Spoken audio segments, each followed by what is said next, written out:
Assalamualaikum warahmatullahi wabarakatuh. Belajar bareng Wiwi yuk. Bersama saya Wiwi Widianti SPMM, dan kali ini kita akan membahas tentang statistik deskriptif pertemuan ke-14, yaitu analisa deret berkala. Yang namanya data berkala.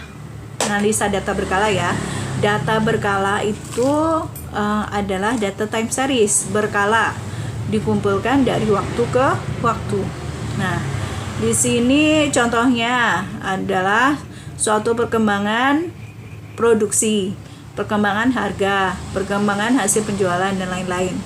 Ya, dari waktu ke waktu. Ada 4 komponen deret berkala, yaitu tren sekuler, variasi musim, variasi sikli, dan variasi random atau residu. Kalau tren sekuler itu suatu gerakan yang berjangka panjang, lamban, seolah-olah alun mengombak, dan berkecenderungan menuju satu arah, ke arah naik atau menurun. Dan untuk variasi musim itu ayunan sekitar tren yang bersifat musiman serta kurang lebih teratur. Variasi sikli itu ayunan tren yang berjangka panjang, berjangka lebih panjang dan agak lebih tidak teratur. Variasi random yaitu variasi yang tidak teratur sama sekali. Nah, di sini penjelasan dari keempat komponen itu. Yang pertama, tren sekuler itu meliputi gerakan yang lamanya sekitar 10 tahun atau lebih. Nah, garis tren ini digunakan untuk forecasting. Yang kedua, gerakan sikli. Sikli itu bisa terulang, bisa juga tidak terulang. Kalau terulang itu setiap 3 tahun, 5 tahun, atau lebih. Nah, atau bisa juga tidak terulang dalam jangka waktu yang sama. Nah, variasi sikli berlangsung selama lebih dari setahun dan tidak pernah variasi tersebut memperlihatkan pola yang tertentu mengenai gelombangnya. Nah, pola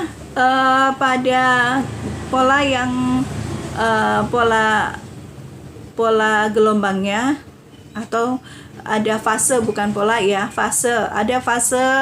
Ada fase-fase dalam variasi sikli. Variasi sikli yaitu di sini ada kemakmuran, nih ya. Kemakmuran paling puncak itu namanya makmur. Kemudian setelah makmur dia resesi. Sebenarnya resesi ini ada di sini ya. Dia mengalami kemunduran. Resesi itu mundur. Kemudian ketika berada di paling bawah itu namanya depresi atau depression. Kemudian dia akan menuju ke puncak lagi, namanya pemulihan. Oke, kemudian di sini komponen deret berkala sebagai bentuk perubahan. Ada yang ketiga adalah variasi musiman. Kalau variasi musiman itu mempunyai pola tetap atau berulang secara teratur selama kurang lebih setahun. Misalnya kondisi alam. Nah, gerakan namanya variasi musiman itu tergantung pada kondisi alam dan kebiasaan masyarakat. Yang keempat adalah tentang gerakan variasi random atau residu. Nah, yang namanya random berarti gerakan disebabkan oleh faktor kebetulan. Faktor kebetulan itu seperti apa? Seperti bencana alam, peperangan, gitu, dan perubahan politik. Nah, di sini bedanya terletak pada sistematik fluktuasi itu sendiri. Nah, ciri-ciri tren atau begini, saya jelaskan sedikit biar Anda punya gambaran atau biar Anda gampang menghafalnya, memahaminya. Di sini ada empat komponen deret berkala. Ada tren sekuler, ada variasi musim, ada variasi sikli, ada variasi random. Kalau tren sekuler tadi gerakannya selama 10 tahun atau lebih. Digunakan untuk forecasting Nah, tren sekuler ini kecenderungannya menuju satu arah. Arahnya naik atau turun. Kalau variasi musim tentunya lamanya kurang lebih 1 tahun.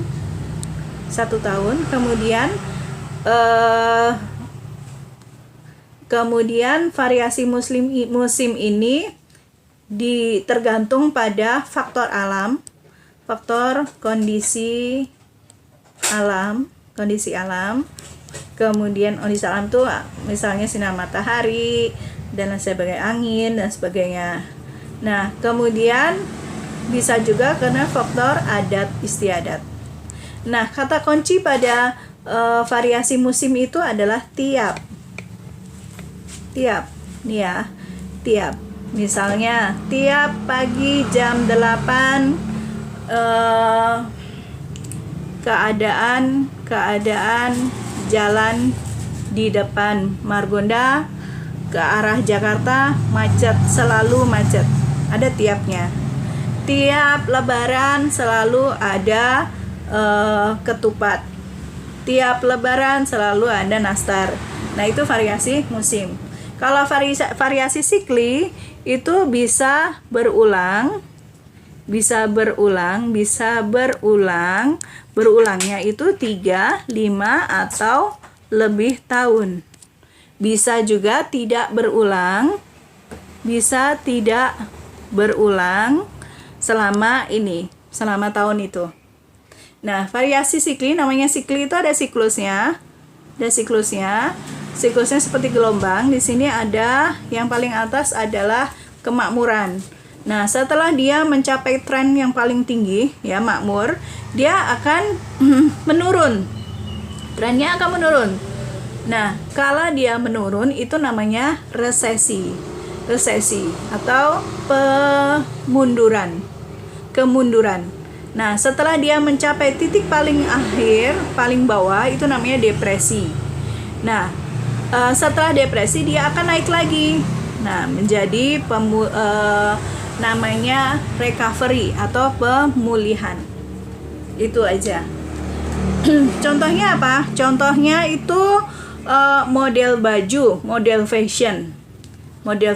Anda tahu fashion baggy itu ya, celana baggy kan sekarang sedang banyak-banyaknya ya. Nah, jadi ketika saya SMP, kalau nggak salah, ketika saya SMP itu model baju, model celana baggy itu sudah lagi tren-trennya. Tetapi ketika saya sudah mulai kelas 3, kelas 2, kelas 3 udah hilang model baggy-nya itu. Nah, itu dia mengalami masa-masa depresinya seperti itu. Depresi menghilang berapa puluh tahun gitu ya. Nah, sampai sekarang ada recovery lagi pada awal tahunan ya. Recovery muncul lagi baggy mungkin dengan nama yang beda, jogger atau apa gitu ya. Nah, sampai nanti akan ada di puncak lagi. Itu namanya variasi sikli. Kalau variasi random itu karena faktor kebetulan.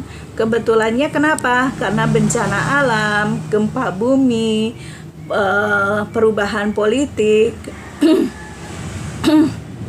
Itu namanya variasi random. Paham ya?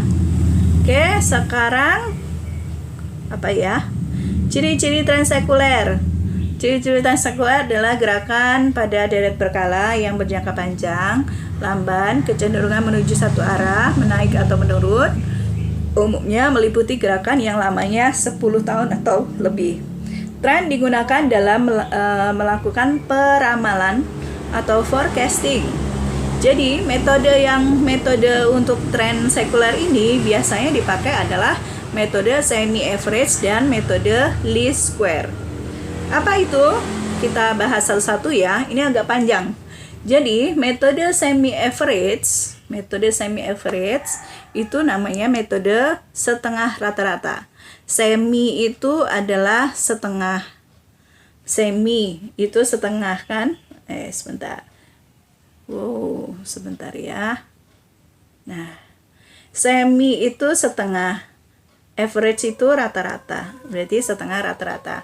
Caranya data tersebut dibagi dua menjadi dua kelompok. Nah, tiap-tiap kelompok dijumlah, kemudian dicari rata-rata, kemudian baru dicari tren awal tahunnya, gitu. Nah, ini A0 itu adalah nilai tren pada tahun dasar. A0 nilai tren pada tahun dasar, sehingga X-nya itu kan variabel waktu, X-nya itu sama dengan 0. Nah, kalau ke bawah itu nanti deh. A0 itu Y bar 1 jika periode dasar pada kelompok 1. A0 itu Y bar 2 jika periode dasarnya kelompok 2. Ini 2 ya, 2. Jadi B sama dengan Y bar 2 dikurangi Y bar 1 dibagi N. Oke. Pada kasus jumlah data yang ganjil itu dikelompokkan menjadi dua bagian, ya. Jadi dua bagian sama-sama ya, seperti yang tadi. Cara memasukkannya, periode yang ke tengah itu bisa dimasukkan ke setiap kelompok, tetapi dengan syarat B-nya itu pembaginya N-nya -1. Kalau dimasukkan, maka N-nya -1. Kalau dihilangkan atau tidak dihitung, maka N-nya +1. Oke, malah terkebalikan ya. Nah, disebut kasus data ganjil. Kasus data yang ganjil itu jika datanya adalah ganjil jumlahnya. Nah, seperti ini. Ini namanya kasus jumlah data genap dan komponen kelompok genap. Kenapa? Karena jumlahnya adalah 8. 8 ya, hitung sendiri. Ini ada 8. 8 itu adalah genap. Komponen kelompoknya genap. Jika dibagi 2 jika dibagi 2, maka setiap komponen ini jumlah datanya adalah genap. Komponen kelompok genap. Jika di sini ada 99 2000, berarti datanya 10 kan? Dibagi 2, setiap kelompok ada 5. Ini namanya data genap, komponen kelompok ganjil.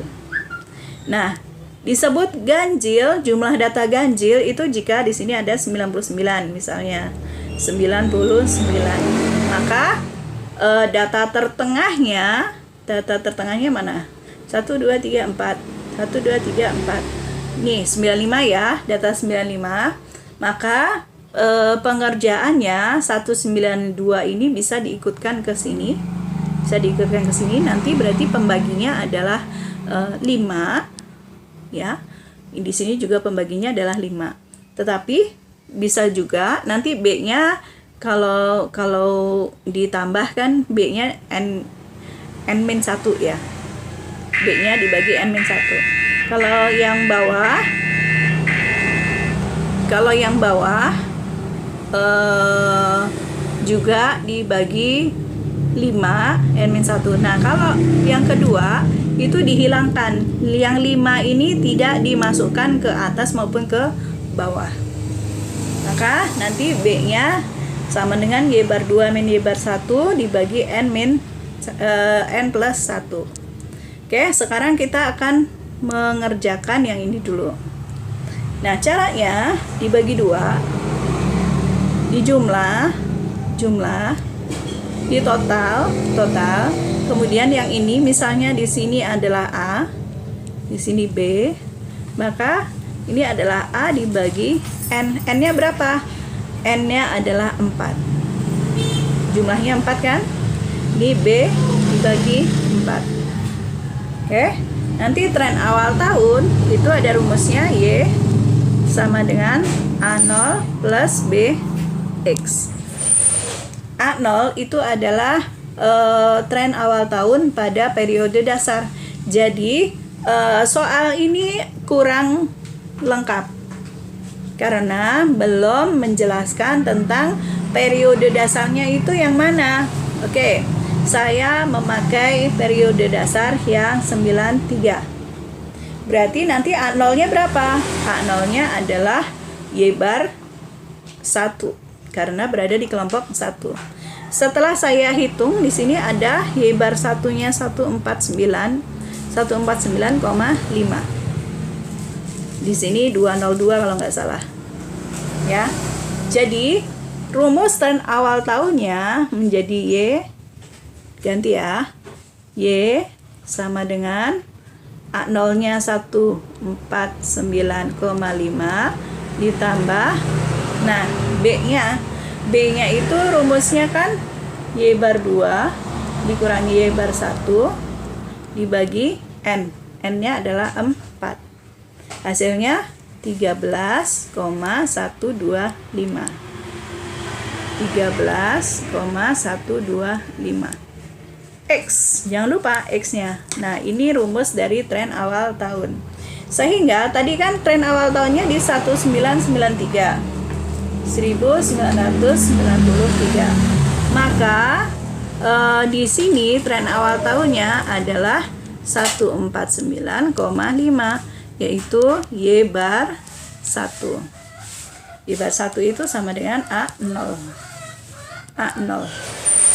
Oke. Nah, ketika Anda diminta untuk mengisi semuanya, semua tren awal tahun ini, bagaimana? Tinggal dimasukkan aja X-nya. Karena X pada tren awal pada periode dasar itu adalah 0. Oke, ketika Anda sudah mempunyai Y sama dengan 149,5 plus 13,125 X, maka di sini saya buat X ya. Tadi periode dasarnya adalah 93, maka X-nya adalah 0. Periode dasar itu 0. Maka tren awal tahunnya adalah masukkan ke sini, jadi 13,125 dikali 0 berapa? 149,5. Jadi di sini 149,5.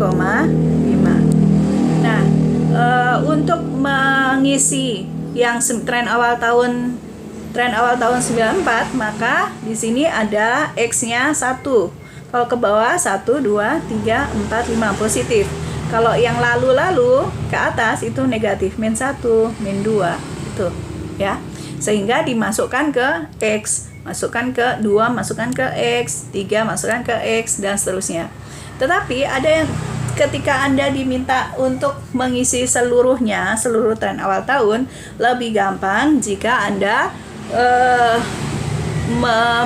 menggunakan selisihnya saja. Jadi di sini kalau ke bawah itu plus B, ke bawah plus B, ke bawah plus B, ke bawah plus B, ke bawah plus B.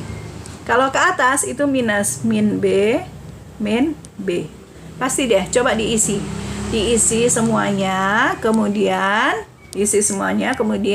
dibuktikan benar nggak kata Bu Wiwi di sini plus B plus B plus B. Kalau ke atas min B min B min B. Dengan memasukkan ini, menghitung satu-satu. Oke?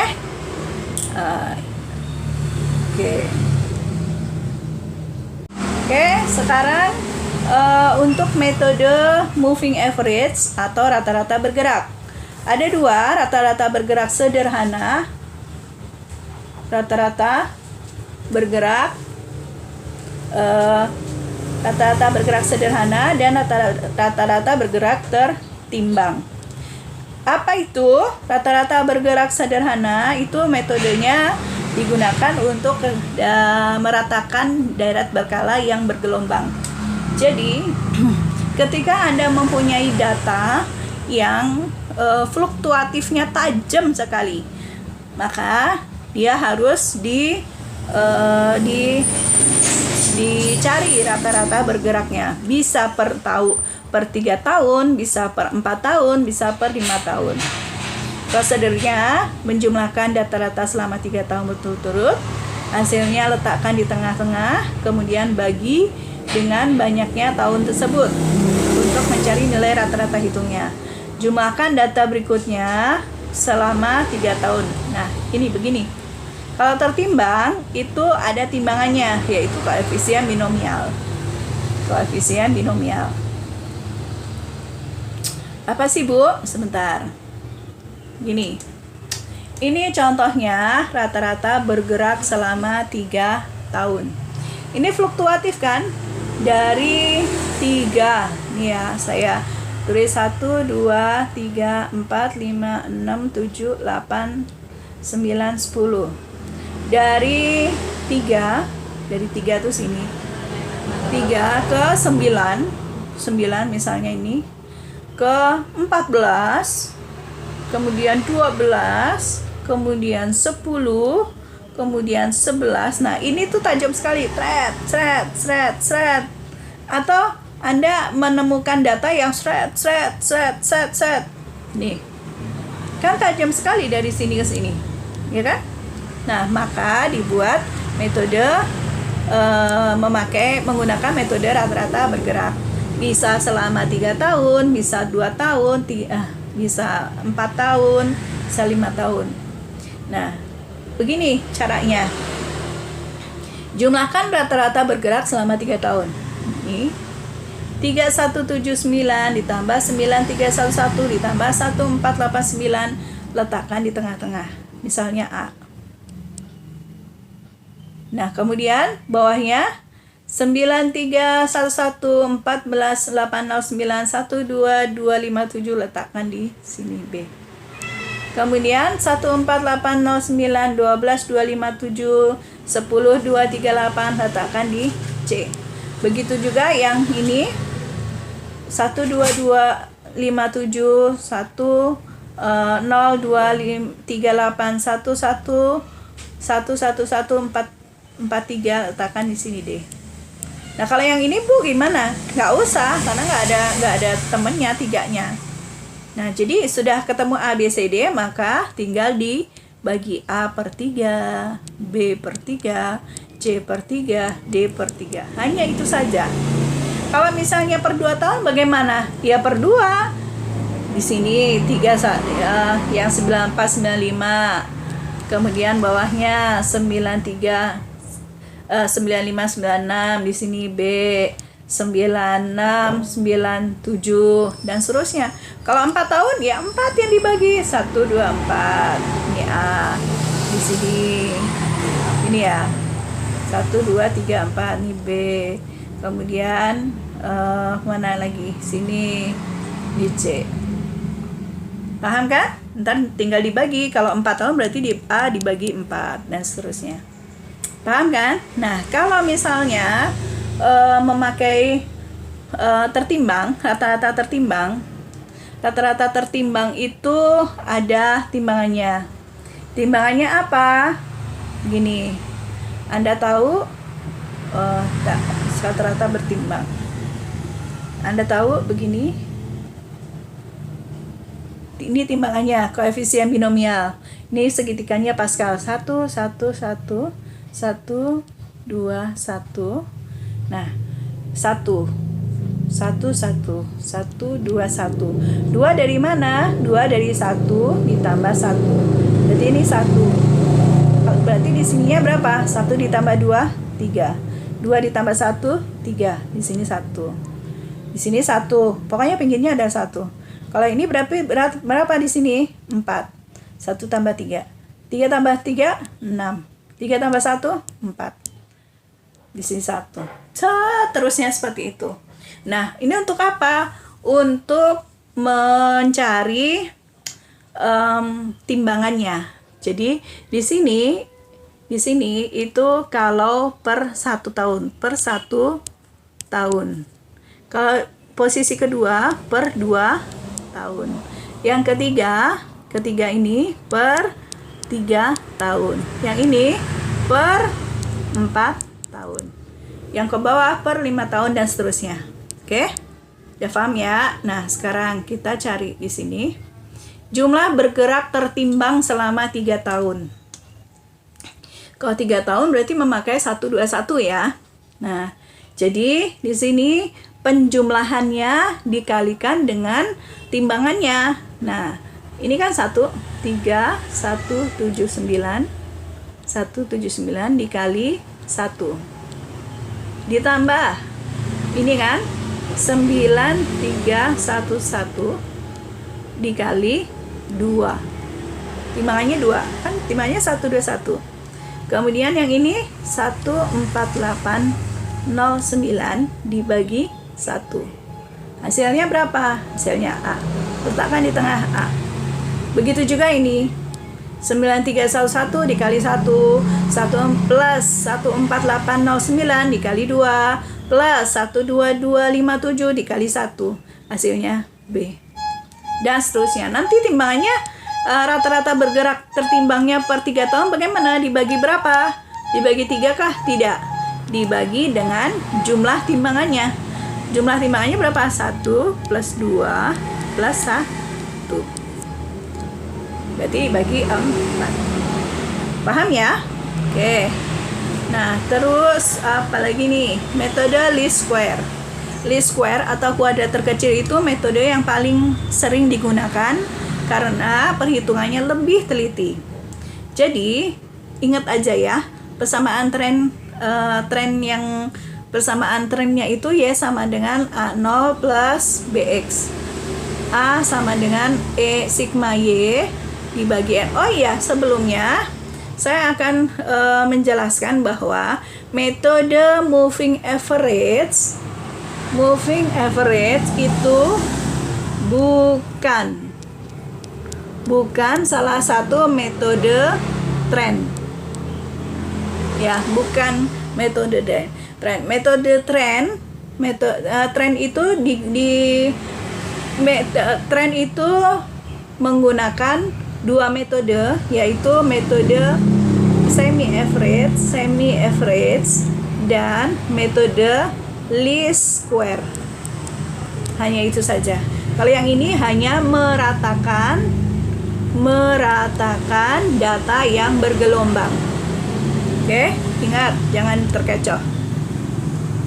Oke, sekarang rata-rata least square. Metode ini paling sering digunakan untuk meramal ya. Rumus tren awal tahunnya sama, Y sama dengan A0 plus BX. Hanya cara mencari tren awal tahun itu beda. Kalau least square itu sigma Y per N. Kalau tadi itu A0 itu Y bar 1 jika periode dasarnya di kelompok 1, Y bar 2 jika periode dasarnya di kelompok 2. Kalau yang ini berarti sigma Y per N. Sigma Y per N itu apa? Y bar. Nggak ada Y bar 1, Y bar 2. Y bar. Sigma Y per N. Kemudian yang B-nya itu sigma YX dibagi sigma X kuadrat. Nanti akan ada banyak tabel. Sigma YX dibagi sigma X kuadrat. Oke?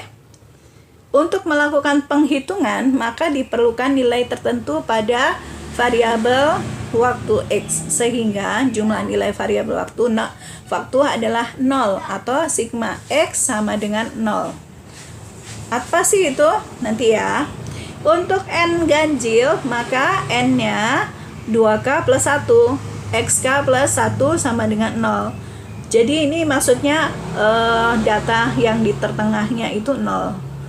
Jarak antara dua waktu diberi nilai 1 satuan. Ingat, kalau N-nya ganjil, maka jarak dua waktu diberi nilai 1 satuan. Di atas 0 diberi tanda negatif, di bawahnya diberi tanda positif. Gitu. Oh iya. Oke. Kemudian di sini untuk N genap, kalau N-nya genap, maka N sama dengan 2K. 2K. Di tengah-tengah dia.